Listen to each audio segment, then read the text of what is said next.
Dealerships are slashing prices so low it almost feels illegal.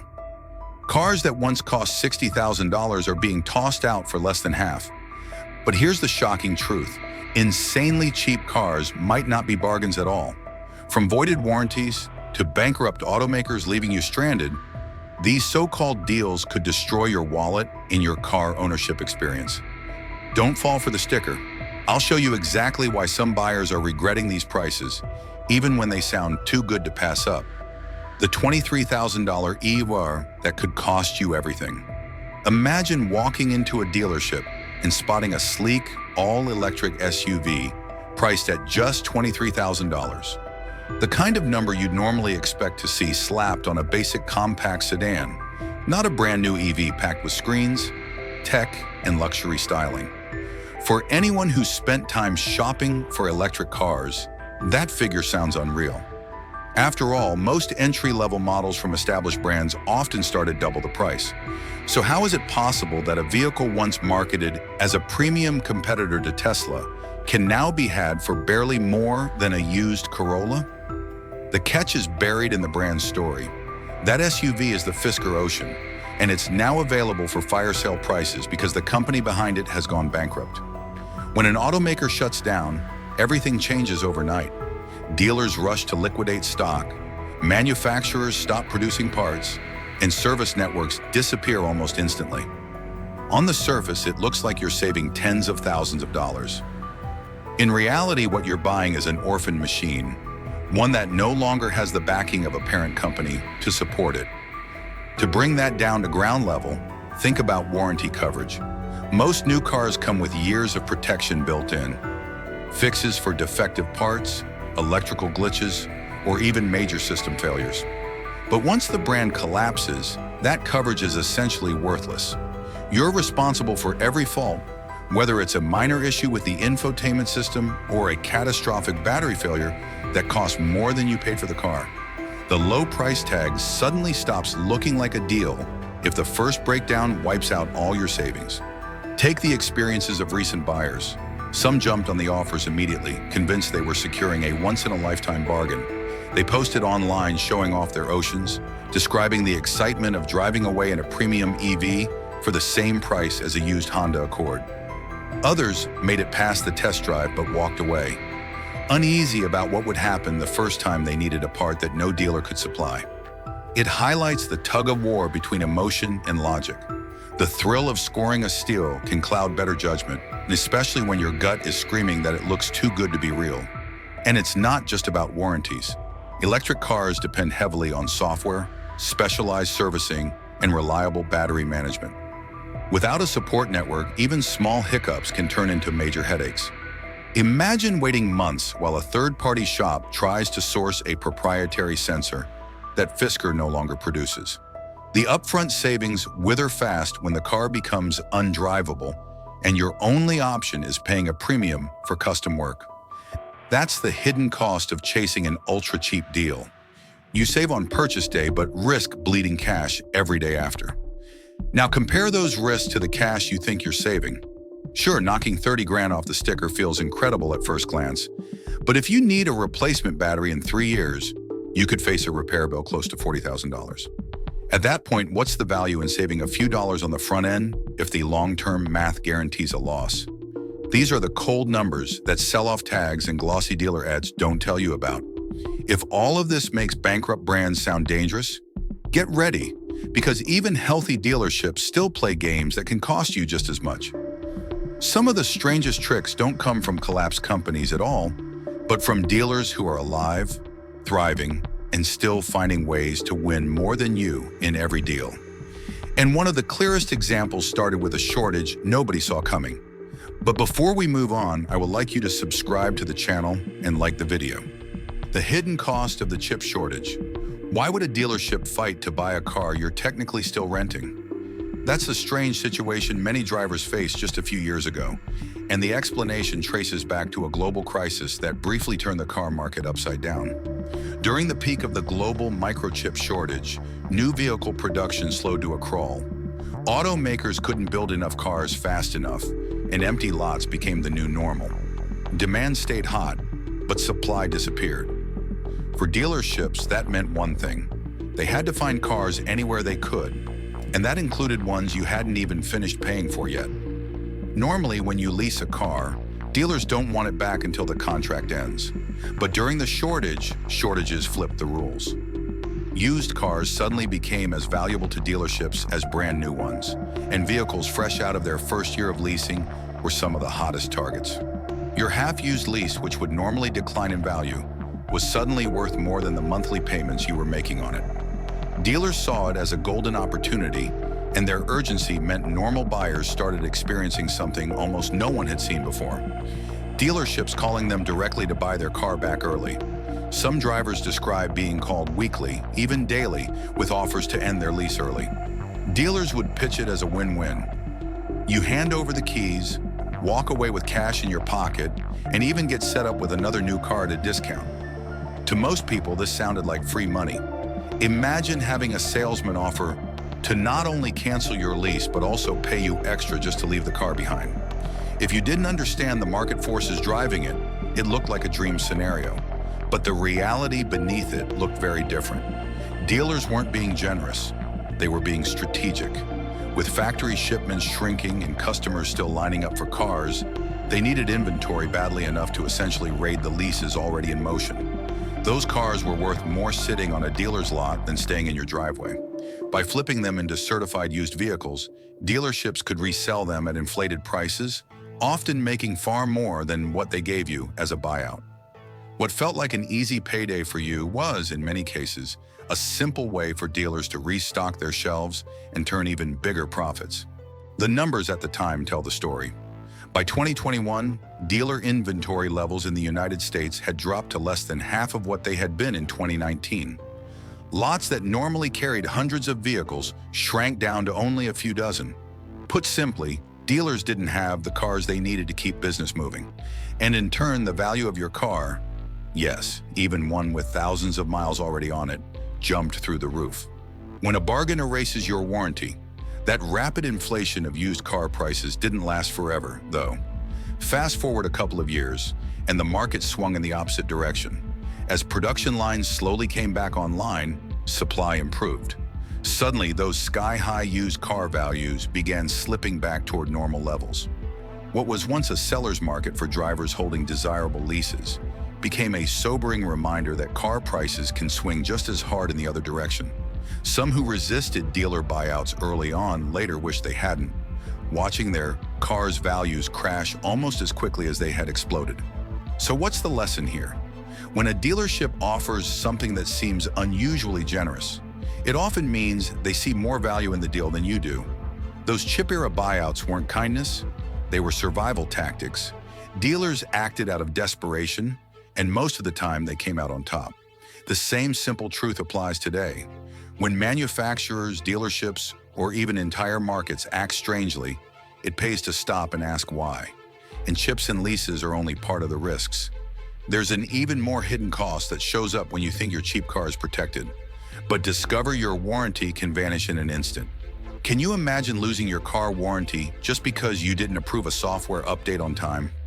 That exact scenario is becoming more common, and it highlights a risk almost no one thinks about when chasing a bargain. Automakers like GM have started tying their warranty coverage to strict update schedules. If you don't accept an over-the-air update within the required time frame, the company claims the power to void parts of the coverage you thought came guaranteed. For customers who assume a warranty is solid and unconditional, this feels like the rules were rewritten while they weren't looking. The idea sounds simple. Updates are supposed to improve safety, fix bugs, and enhance features. But binding critical ownership benefits like warranty coverage to software compliance adds an entirely new layer of risk to owning what might first appear to be a cheap car. If you're buying something discounted because you're watching every dollar, you're also likely to be the type of buyer most affected by an unexpected repair bill. A warranty is supposed to act as protection from those surprises. But with restrictions tied to updates, you could suddenly find yourself fully responsible for expensive repairs just because you didn't press accept on your screen in time. What makes this even worse is that updates themselves are not always perfect. There have been cases of over-the-air patches damaging infotainment systems, draining car batteries faster, or even introducing new glitches into previously reliable hardware. Imagine this, your car is running fine, you install the update as required, and then the problems begin. Now you're stuck with a malfunctioning system you never asked for. Yet if you had refused, the warranty could have been invalidated. It puts drivers in a no-win situation. Either comply and face risks of a flawed update, or refuse and lose protections you already paid for. And the issue magnifies when you add price psychology into the mix. Shoppers jumping for discounted or heavily marketed cars are drawn in because they can't afford higher out-of-pocket costs. That means they rely more on warranties as a safety net. These buyers are the least able to handle a sudden $4,000 transmission replacement or a $7,000 hybrid battery failure. Yet they're the exact group most exposed if those warranties vanish thanks to mishandled or missed updates. What once looked like a smart financial move could end with the owner footing bills greater than the savings gained up front. Real-world disputes offer a glimpse of how serious this can get. Consider ongoing legal battles surrounding Tesla's autopilot system. In Florida, for example, lawsuits have raised questions about who carries responsibility when software plays such a critical role in vehicle safety.